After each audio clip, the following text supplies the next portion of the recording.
Assalamualaikum warahmatullahi wabarakatuh. Salam rahayu, salam sejahtera, sehat selalu, dan semoga kita selalu mendapatkan rezeki yang melimpah dan selalu mendapatkan berkah barokah dari Allah Subhanahu wa taala. Amin amin ya rabbal alamin.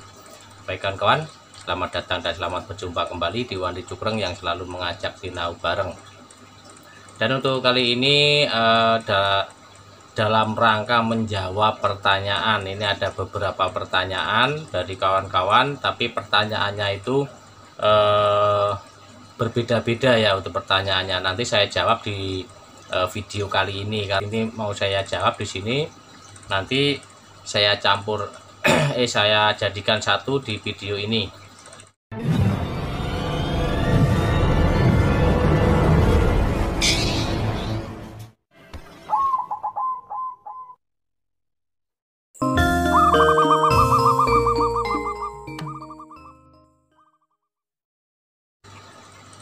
Dimulai dari pertanyaan dari Om Sembarang CT Sembarang. Ya pokoknya intinya begitu ya untuk yang saya ini pertanyaannya aja.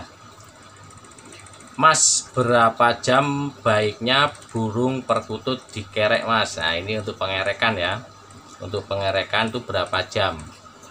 Jadi untuk pengerekan ini khususnya untuk di anggungan ya, untuk di anggungan ini ya, dipertanyakan untuk anggungan. Jadi kalau untuk dikerek jadi maaf, kalau untuk katuranggan tidak ada yang dikerek ya, kecuali ada anggungannya. Ini untuk anggungan. Untuk dikerek itu dilihat dari segi umurnya, umur burungnya. Kalau masih muda itu tidak usah dikerek lama-lama, dan kalau bisa mah jangan dikerek dulu kalau yang masih muda. Nah kalau masih muda jangan dikerek dulu, tapi ini untuk berlaku bagi yang sudah manggung atau yang sudah nggayer. Nah jadi kalau belum manggung jangan dikerek, karena nanti malah menyebabkan kurang bagus, biasanya malah jadi tidak mau manggung. Tapi kalau sudah mulai manggung itu boleh dikerek. Dan untuk durasinya itu bisa dari pagi, terserah mau terserah kawan-kawan. Kalau paginya mau jam berapa, jam 6 boleh, jam 6 boleh langsung dikerek, jam 5 juga boleh langsung dikerek, jam 7 juga boleh, sampai jam 11. Itu tergantung dari karakter burungnya. Kalau burungnya itu mentalnya kuat ya tidak apa-apa nyampe siang. Nah nyampe jam 12 ataukah jam nyampe jam berapapun bisa, tapi alangkah baiknya jam 11 itu. Dan kalau untuk sore itu juga bisa dikerek dari jam 2 sampai sore. Sorenya itu bisa jam 4. Jam 4 diturunkan, baru diangin-anginkan sebentar, baru dimandikan sore. Nah itu lebih bagusnya. Itu juga berdasarkan dari mbah dulu juga kalau ngerek begitu, dari subuh atau jam 5 itu sudah dikerek, jam 6 sudah dikerek, nanti jam 10 atau jam berapa ya. Kalau dulu kan beraktivitas di sawah, kadang pulang enggak pulang kalau pas lagi panen atau lagi apa, itu enggak pulang nyampe sore. Nah sore diturunkan, tapi burungnya memang kalau dulu memang gimana ya, karakternya bagus-bagus. Jadi di subuh mulai subuh atau mulai jam 6 sampai sore jam 3 atau jam 4. Nah itu tapi tergantung dari karakter burungnya kan ya. Kalau karakter burungnya itu kurang ya jangan lama-lama, paling sekitar dari pagi nyampe jam 10, jam 11 itu udah cukup. Nah dan untuk kalau masih muda jangan ya, kalau untuk masih muda jangan dikerek, atau yang di bawah belum bunyi atau belum manggung, langkah baiknya jangan dikerek dulu. Itu untuk pertanyaannya Om Sembarang Siti. Baik, untuk selanjutnya itu dari Om Andi Gunawan. beliau bertanya, makanan perkutut yang bagus dikasih yang kiloan apa yang dibungkus bungkusan? Terima kasih infonya. Nah, ini untuk pertanyaan tentang makanan. Kalau untuk makanan itu tergantung dari burungnya juga. Nah, ini tergantung dari burungnya. Kalau burungnya baru dapat dari ngombyok atau burungnya itu dapat dari istilahnya tangkapan liar, alangkah baiknya jangan pakai yang kemasan dulu. Walaupun ada yang pakai kemasan tidak apa-apa, tapi alangkah baiknya buat menjaga apa ya namanya, stamina burungnya kan tidak tahu karakternya kayak apa. Kalau yang dari ombyokan atau yang masih baru itu alangkah baiknya jangan pakai yang kemasan dulu, pakai yang kiloan dulu, dan dicampur dengan batu bata atau asinan batu bata, atau boleh dicampur dengan tanah juga boleh. Terus sama dikasih pur ayam dikit. Nah, itu buat menjaga supaya di alamnya itu makan apa burungnya kan kita tidak tahu. Nah, tapi kalau yang sudah manggung, sudah gayer atau sudah mulai bunyi, boleh dikasih kemasan. Nah, kemasan itu untuk segi menaikkan birahi itu bagus. Nah, tapi kalau sudah pakai kemasan, alangkah baiknya jangan dikasih ramuan-ramuan. Ya, seperti kayak seperti ramuan-ramuan yang lain kalau yang kemasan. Tapi kalau mau dikasih tidak apa-apa, tapi pakai waktu ya, untuk jeda waktu bisa. Untuk hari Senin dikasih, terus hari Selasanya jangan, Rabu jangan, nanti baru Kemisnya atau apa diseling-seling itu dikasih.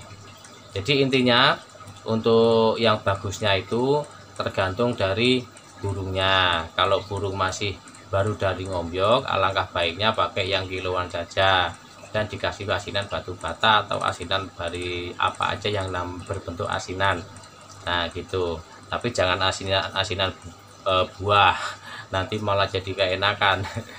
Jadi kalau yang burungnya itu sudah manggung, udah mulai manggung, boleh dikasih yang namanya pakai kemasan. Kemasan pakai merek apapun sudah banyak beredar dan semuanya bagus. Nah, itu kan ya. Mudah-mudahan untuk yang kali ini bermanfaat untuk Om Andi Gunawan. Dan untuk pertanyaan berikutnya, itu dari Om Kami Tuwo. Om Kami Tuwo, beliau bertanya, Om mau tanya perkutut anggungan sama katuranggan baiknya itu berdekatan apa berjauhan ya? Dan apakah kalau dekat ada efeknya atau tidak? Sembah nuwun. Ye, matur sembah nuwun untuk Om Kami Tuwo. Jadi ini untuk membahas bertanya tentang perkutut yang berkaturanggan atau manggung yang anggungan itu boleh didekatkan atau tidak. Nah, jawabannya jangan didekatkan. Nah, karena apa? Karena kalau didekatkan, yang namanya katuranggan itu kan berenergi atau beryoni. Kalau yang anggungan itu walaupun ada yoninya, tapi yoninya tidak setinggi, tidak segede yang berkaturanggan. Jadi nantinya berpengaruh di anggungannya. Yang biasanya manggung, setelah didekatkan tidak mau manggung atau macet, dan itu sudah banyak yang mengalaminya.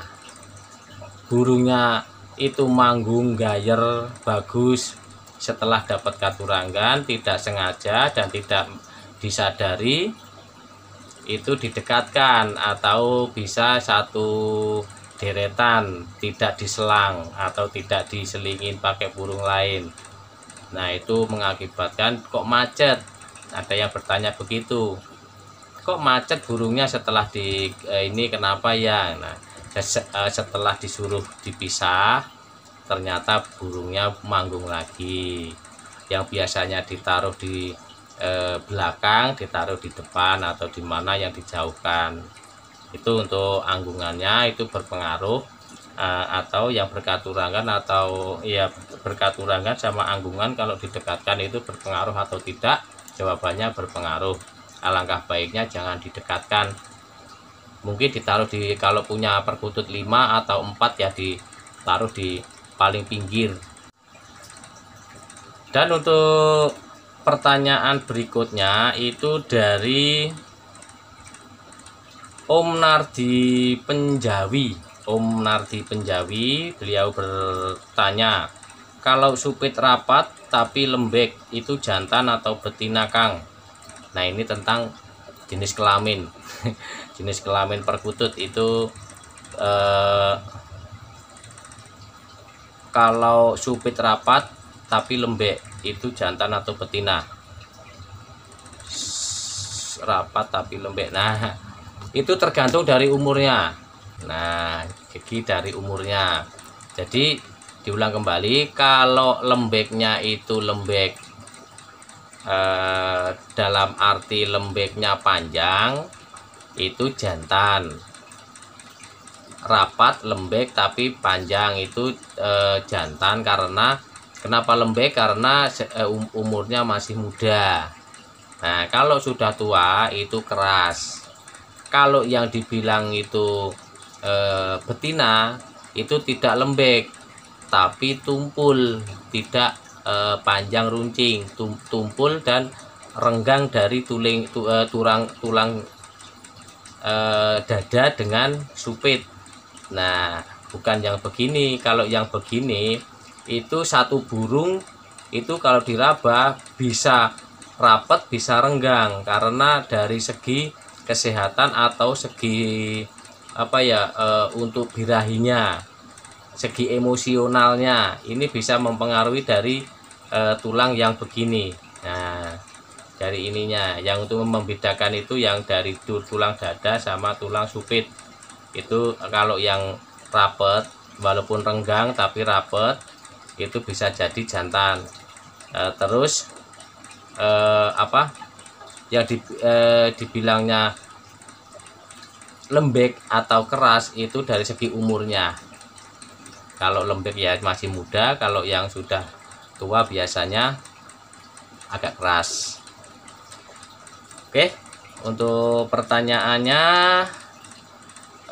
mungkin cukup ini aja. Pada beberapa pertanyaan mungkin saya sambung lagi untuk lain waktu, dan mudah-mudahan terjawab untuk saudara kita, sahabat kita yang bertanya. Mudah-mudahan terjawab ya. Baik kawan-kawan, mungkin saya akhiri dulu, sudah waktunya sudah mulai memang sudah panjang. Dan kalau ada kata-kata kurang berkenan di hati, saya mohon maaf. Kalau ada yang mau berserang kritik, silahkan tulis di kolom komentar. Dan kalau ada yang mau menambahi atau yang mau bertanya lagi, silahkan tulis di kolom komentar. Kalau bisa saya jawab, saya jawab. Kalau tidak bisa ya mungkin saya usahakan jawab. Kalau tidak bisa ya mohon maaf, saya bilang tidak bisa, atau keterbatasan wawasan. Baik kawan-kawan, saya akhiri dulu. Assalamualaikum warahmatullahi wabarakatuh.